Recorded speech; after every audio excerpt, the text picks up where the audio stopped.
Pasabog ang photos ni Catherine Bernardo para sa isang clothing brand kung saan suot ng aktres ang butas-butas na stocking. Sabi ng isang netizen, pwede pala. Pinusuan nga ng mga netizen ang todo aurang black and white photos ni Kat para sa bench. Nagkanda butas-butas din stockings ko dati pero hindi ako ganto kaganda. Unfair talaga ang buhay, hirit ng isang netizen. I like how it's in black and white. Love the lighting and yung lines ni Kat in each photo. Sabi pa ng isa, pwede pala yung mayroon na stocking, sayang comment ng isa pang netizen. Sa ngayon ay umabot na sa libu-libong likes at share ang post sa sexy photos na ito ng actress.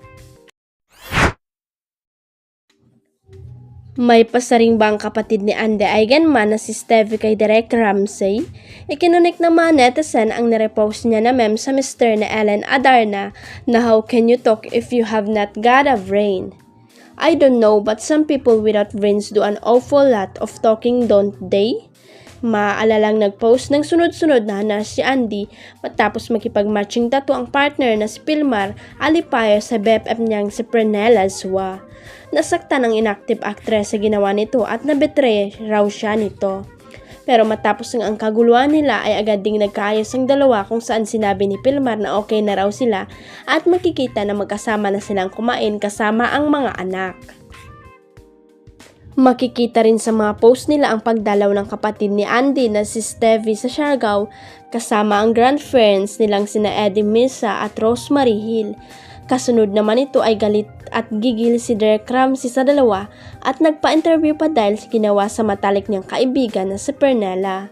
Awang-awa raw siya rito at maraming ang sinabi si Derek at hinamon pa si Pilmar na magpakalalaki. Dinipinsa naman ni Stevie ng mga tagahanga ni Andy na may karapatan naman daw kasi talaga si Andy na mag-react sa ginawa ni Pernella. Wala naman na raw business ang mag-asawang Ellen at Derek kahit pamatalik na kaibigan sila ni Pernella. Habang ang mga basher naman ni Andy ay sinabing mas bagay raw sa kanya ang post ng kapatid dahil ito naman daw ang unang nag-ingay sa social media. Kaloka. Naku, ayusin nila ang buhay nila no, wag gamitin ang social media kung nagdadrama lang sila. Huwag kalimutang i-click ang subscribe button at i-ring ang notification bell para sa latest at legit chika updates.